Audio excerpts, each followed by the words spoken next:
Nosso estudo de hoje está no Evangelho de Lucas, capítulo 9, versículo 35. E saiu da nuvem uma voz que dizia: Este é meu filho amado, a ele ouvi.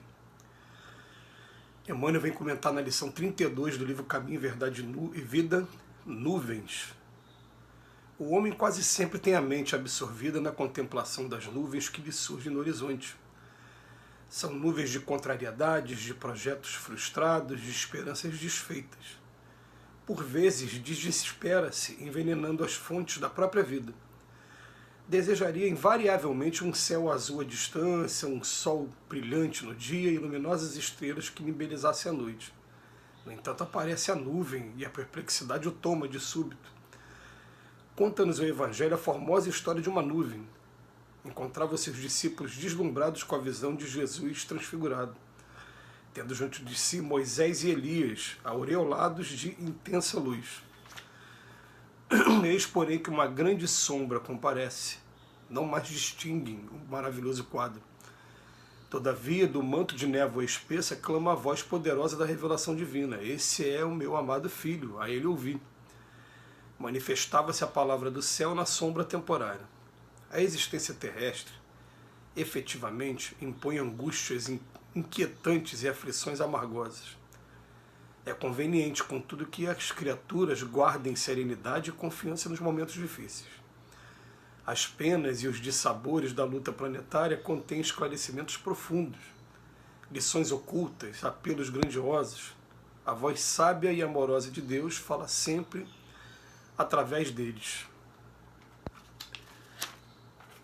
Vem a capacidade de poeta do Emmanuel. Por isso que eu sempre comparo também Emmanuel a um grande poeta.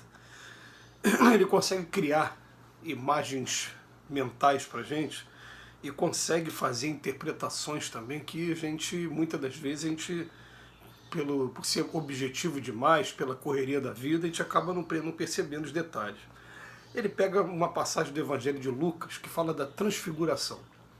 Fala de um momento sublime que o Mestre Jesus, ele sobe o monte acompanhado de Pedro, Tiago e João, e quando chega no alto do monte, aparecem as figuras de Moisés e de Elias, espíritos. Já haviam perdido o corpo há muito tempo.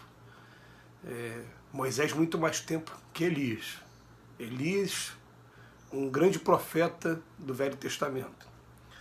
O que acontece? A visão foi tão forte para eles, tão clara, parecendo que eles estavam ali encarnados mesmo, que chega um momento que os discípulos falam: Mestre, o que a gente faz? A gente constrói barraca para dormir? Né? Quando o mestre ele não responde, aparece uma nuvem e de repente essa nuvem sai essa voz: Este é o meu amado filho, a ele ouvi. E Emmanuel pega essa palavra nuvem que para muitos de nós, né, não tem essa interpretação que o Emmanuel está dando, não. Por exemplo, para mim, eu gosto muito de olhar nuvens do céu. É um costume que eu peguei com a minha avó paterna, já desencarnada há muitos anos. Mas a gente pegava aquela imagem de olhar a nuvem no céu e ficar buscando com o que se parece, com o desenho. E uma coisa que eu trouxe até para os dias atuais, faço isso com as minhas filhas hoje, de ficar olhando para o céu, procurando os desenhos das nuvens. Mas a verdade é que as nuvens, muitas das vezes, ou elas estão atrapalhando o brilho do sol, ou estão atrapalhando as estrelas da noite. Então ele pega esse sentido, essa interpretação para a gente, e fala das nuvens e compara com nuvens de contrariedades, de projetos frustrados, de esperanças desfeitas, né? E muitas das vezes a gente até acaba envenenando as fontes da própria vida.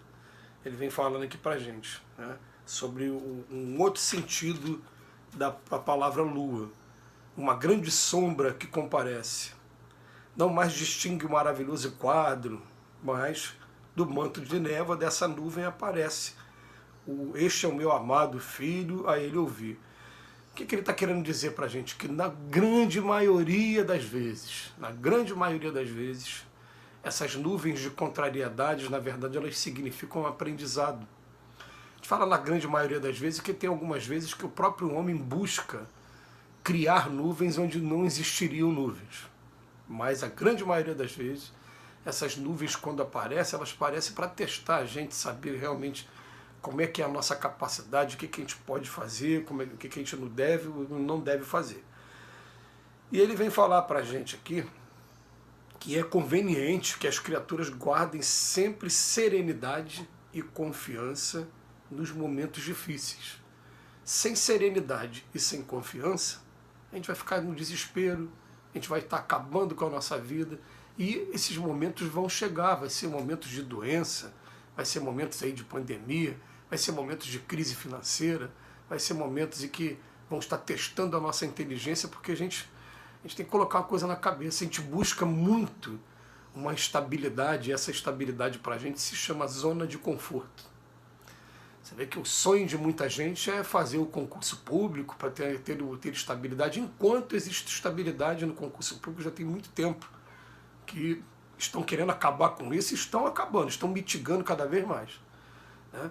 Mas com relação à vida, a gente buscar essa estabilidade, ela é fictícia, porque se a gente está num mundo de aprendizado, o tempo todo a estabilidade vai estar sendo minada, para que a gente seja testado, para que a gente mostre se a gente aprendeu ou não, qual é a nossa capacidade de superação.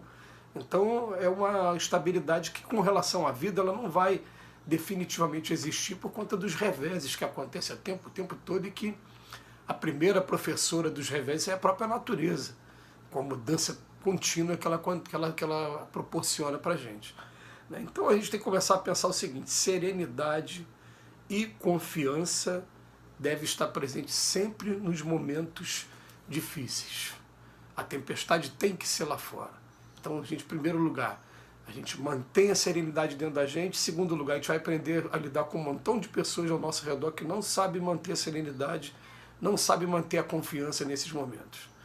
E que buscam a Deus o tempo todo através de pedidos, de orações, na intenção de afastar essa nuvem, que é uma nuvem que, na verdade, é uma professora de cada um de nós.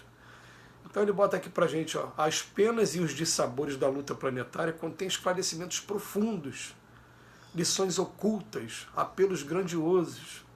É a voz sábia e amorosa de Deus que fala sempre através deles. Então, quando aparecer essas situações de dificuldade, vamos começar a pensar assim, em primeiro lugar, né, por que elas estão aparecendo?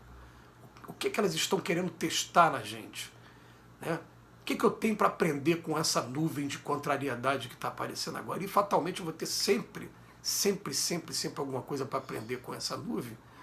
E quando eu começar a respeitar essa nuvem, em primeiro lugar, e depois até mesmo agradecer a nuvem que está aparecendo por conta de toda essa reflexão que ela proporciona, aí a gente vai começar a entender o que o Emmanuel está falando. Mas as palavras que ficam para o dia de hoje, para a nossa reflexão, são serenidade em primeiro lugar, calma, confiança, e segunda palavra, confiança, fé. Por que confiança? Confiança porque tudo que acontece com a gente acontece na medida exata para o nosso progresso. Se a gente não tiver fé nisso, a gente está frito. A gente tem que começar a pensar no seguinte: peraí, isso está acontecendo, se Deus está fazendo eu passar por isso, é porque tem uma razão de ser, eu tenho que aprender nesse campo aqui. E eu vou começar a investir nesse campo para manter a serenidade. Como é que a gente faz para manter a serenidade? O estudo, a leitura edificante, a prece diária nos ajuda a manter a serenidade. Porém, o que mantém a serenidade mesmo é quando a gente se entrega ao trabalho. Então são três, sempre. É a prece, o estudo e o trabalho do bem. Esse trabalho que vai fazer com que a gente tenha esse contato com o ser humano e que faça a diferença de alguma maneira no ser humano. Não é aquele trabalho que vai só avisar a gente está tendo retorno financeiro, não. É o trabalho que você tem a certeza ali de que você está fazendo a diferença de alguma maneira. Você está trazendo momentos de paz, de reflexão, de alívio para o ser humano que está vivendo do teu lado e que está em dificuldade. A gente começa a ajudar uns aos outros, né? Toda ajuda que a gente faz daqui a pouco acaba voltando para a gente, e assim a gente vai mantendo serenidade e, acima de tudo, confiança. Que Jesus nos abençoe hoje. Te agradece do fundo do coração, Emmanuel, por mais uma reflexão sobre as nuvens Que Jesus nos abençoe.